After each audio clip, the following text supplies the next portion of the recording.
एक बार की बात है, विनोद नाम के एक अमीर लड़के को एक गरीब परिवार की लड़की काजल से प्यार हो जाता है। एक दिन विनोद काजल के घर जाता है और काजल से बोलता है, काजल, मैं तुमसे बहुत प्यार करता हूँ और मैं तुमसे शादी करना चाहता हूँ।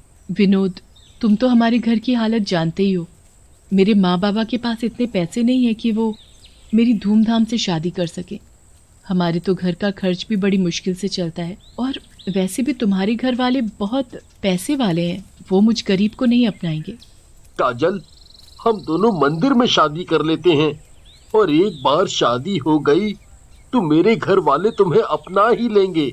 मेरे घर में मेरी माँ और बहन ही हैं और मैं जानता हूँ कि वो मुझसे बहुत प्यार करती हैं। हाँ, ये जरूर है कि वो हमारी शादी से खुश नहीं होंगी, पर कुछ दिनों में सब ठीक हो ही जाएगा।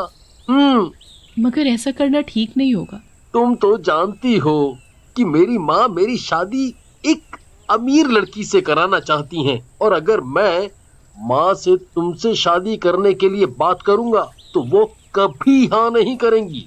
फिर विनोद काजल को मंदिर ले जाता है और मंदिर में जाकर वे दोनों शादी कर लेते हैं। विनोद काजल को अपने घर ले जाता है। विनोद की माँ और बहन विनोद की शादी से खुश नहीं होते। अरे विनोद, शादी करने के लिए तुझे यही लड़की मिली थी? माँ, काजल गरीब जरूर है पर वो बहुत ही संस्कारी और एक समझदार लड़की है। अब तूने शादी कर ही ली है तो ठीक है, पर इसे समझा देना कि मेरी बहू बनकर रहना है तो मेरी हर बात माननी होगी। जी माँ जी, आप जैसा बोलोगी मैं वैसा ही करूंगी। कुछ दिन तक तो सब कुछ बढ़िया चल रहा था। विनोद और काजल बहुत ही खुश थे। पर एक दिन विनोद के ऑफिस जाने के बाद विनोद की माँ काजल से बोलती है, अरे ओ बहुरानी, जरा इधर तो आना। आज से काम वाली नहीं आएगी, इसलिए अब से घर का सारा काम तुम्हें ही करना है। तभी विनोद की बहन रेखा बोलती है, और हाँ भाभी, मेरे कपड़े भी प्रेस कर देना। काजल घर का सारा काम करती है। अगले दिन विनोद के ऑफिस जाते ही विनोद की माँ और बहन काजल से बोलती है, काजल, जल्दी से घर का सारा काम खत्म करके बाजार से सब्जी ले आना, और हाँ, सारे कपड़े भी धो देना। माँ जी, कल ही तो मैंने बहुत सारे गंदे कपड़े धोए थे। अरे मुझसे जुबान लड़ाती है। अरे वो कपड़े तो कल के थे और ये सारे गंदे कपड़े आज के हैं। ठीक है माँ जी, मैं सारा काम कर दूंगी। फिर काजल कमरे में जाकर सफाई करने लगती है कि तभी रेखा किचन में जाकर पानी का नल खोल देती है। काजल कमरे की सफाई करके किचन में बर्तन धोने के लिए आती है और देखती है कि नल खुला है और पूरे फर्श पर पानी फैला हुआ है। अरे ये नल कैसे खुला रह गया? हे भगवान, टंकी का तो सारा पानी खत्म हो गया। अब मैं बर्तन कैसे धोऊंगी?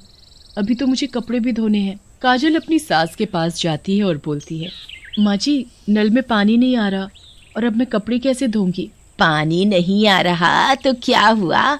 घर के बाहर तो नल लगा है, वहां से पानी भर कर ला और काम कर। पर माँ जी, मैं इतना पानी अकेले कैसे ला पाऊंगी? अरे वाह जी वाह, एक तो तुझ गरीब को मैंने अपने घर की बहू बनाया, ऊपर से तू बातें बनाती है। हाँ माँ, बातें बनाना तो कोई भाभी से सीखे। माँ, मैं तो कहती हूँ जब तक भाभी घर का काम ना खत्म कर ले तब तक इन्हें खाने पीने को कुछ ना दो, तभी इनकी अकल ठिकाने आएगी। रात हो जाती है। विनोद ऑफिस से घर आता है तो काजल विनोद से बोलती है, अब विनोद, माँ जी और रेखा सारा दिन मुझसे घर का काम कराती हैं, मुझे गरीब होने के ताने तक देती हैं, और तो और जब मैं घर का सारा काम कर लेती हूँ तब मुझे खाना और पीने के लिए पानी देती हैं। ये क्या कह रही हो काजल?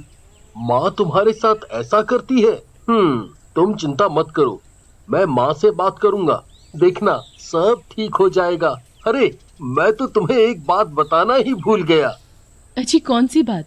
मुझे कल ऑफिस के काम से मुंबई जाना है। मैं भी आपके साथ चलूंगी।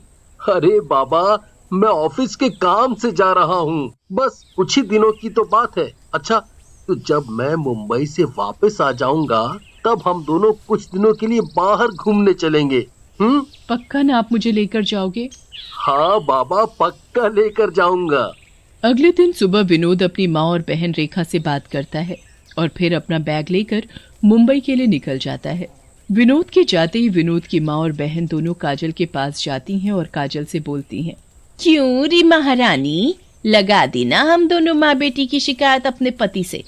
अब देख मैं क्या करती हूँ, जब तक तू पूरे घर का काम नहीं खत्म कर लेती, तब तक तुझे खाने को तो क्या, पीने के लिए एक बूंद पानी तक नहीं मिलेगा।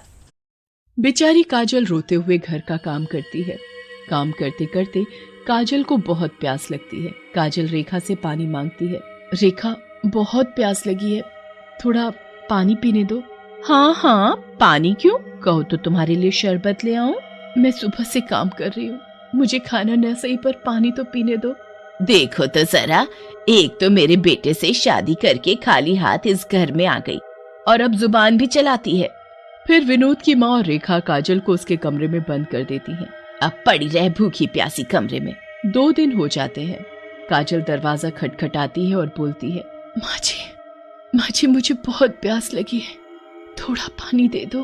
पर कोई काजल को पानी नहीं देता, जिसकी वजह से काजल की मौत हो जाती है और काजल एक डरावनी चुड़ैल बन जाती है। चुड़ैल बनकर काजल अपने पति के पास जाती है। विनोद गाड़ी चला रहा होता है कि अचानक उसकी गाड़ी के सामने एक औरत आ जाती है। विनोद गाड़ी रोककर बाहर देखता है तो उसे एक चुड़ैल दिखाई देती है, जिसे देखकर विनोद बहुत डर जाता है। विनोद, बहुत प्यास लगी है, मुझे पानी पिला दो।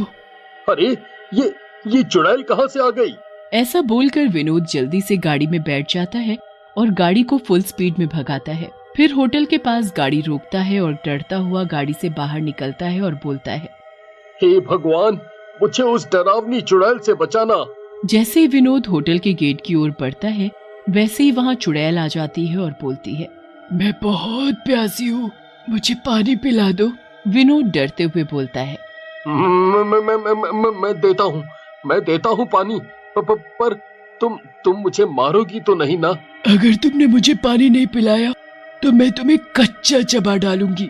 ये सुनते ही विनोद जल्दी से गाड़ी से पानी की बोतल निकालता है और चुड़ैल को देता है। चुड़ैल पानी पीते ही काजल के रूप में आ जाती है और विनोद से बोलती है, पानी पीकर अब मेरे अंदर कुछ ताकत आई। विनोद, मैं काजल हूँ। फिर चुड़ैल विनोद को सारी बात बताती है और बोलती है, पानी पीकर मेरे अंदर ताकत आ गई है और अब मैं उन दोनों से अपनी मौत का बदला लेकर रहूंगी। अब मैं उन दोनों को नहीं छोड़ूंगी। ऐसा बोलकर चुड़ैल वहां से चली जाती है। हे भगवान, ये क्या हो गया? अब मैं क्या करूं? विनोद को कुछ समझ नहीं आता और वो भागता हुआ पास के मंदिर पहुंचता है और मंदिर के पंडित को सारी बात बताता है। पंडित जी ध्यान लगाकर देखते हैं और फिर विनोद से बोलते हैं, हे भगवान, ये तो बहुत गलत हुआ उस बेचारी के साथ। वो अपना बदला लेकर रहेगी, मगर एक उपाय है। तुम जल्द से जल्द उसके शरीर को ले जाकर उसका क्रियाकर्म कर दो, तभी तुम्हारी पत्नी काजल की आत्मा को शांति मिलेगी। नहीं तो वो ऐसे ही पानी मांगती हुई भटकेगी और लोगों की जान लेगी। और हाँ, ये लो पवित्र जल, इसे अपने पास रखो। अगर चुड़ैल तुम्हारे पास आए तो उस पर यह पवित्र जल डाल देना, इससे उसकी शक्ति कम हो जाएगी। विनोद पंडित जी का धन्यवाद करता है और गाड़ी में बैठकर सीधे अपने घर के लिए निकल जाता है। विनोद घर पहुंचकर देखता है कि चुड़ैल ने माँ और रेखा को भी एक कमरे में बंद कर रखा है। विनोद जल्दी से दरवाजा खोलता है और देखता है कि माँ जमीन पर मरी पड़ी है और रेखा भी जमीन पर पड़ी हुई पानी मांग रही है। विनोद जल्दी से गिलास में पानी लाता है कि तभी चुड़ैल वहां आ जाती है और रेखा का गला पकड़ लेती है और बोलती है, विनोद, तुम इसे पानी नहीं पिला सकते। जैसे मैं पानी के लिए तड़प तड़प कर मरी हूं, वैसे ही ये भी मरेगी। तभी रेखा चुड़ैल से बोलती है, मैंने तुम्हारे साथ बहुत गलत किया, मुझे सजा तो मिलनी चाहिए। मुझे अपनी गलती का एहसास हो गया है, इसलिए तुम जो सजा दोगी वो मुझे मंजूर है। विनोद जल्दी से अपने पॉकेट से पवित्र जल की डालता है और चुड़ैल पर जल छिड़क देता है। जल पड़ते ही चुड़ैल वहां से गायब हो जाती है। रेखा, तुमने और माँ ने काजल के साथ ठीक नहीं किया। खैर, तुम्हें अपनी गलती का एहसास तो हुआ। फिर विनोद और रेखा माँ और काजल के मृत शरीर को ले जाकर उनका पूरे विधि विधान के साथ क्रियाकर्म करते हैं, जिससे काजल की आत्मा को शांति मिल जाती है और वो हमेशा के लिए वहां से चली जाती है।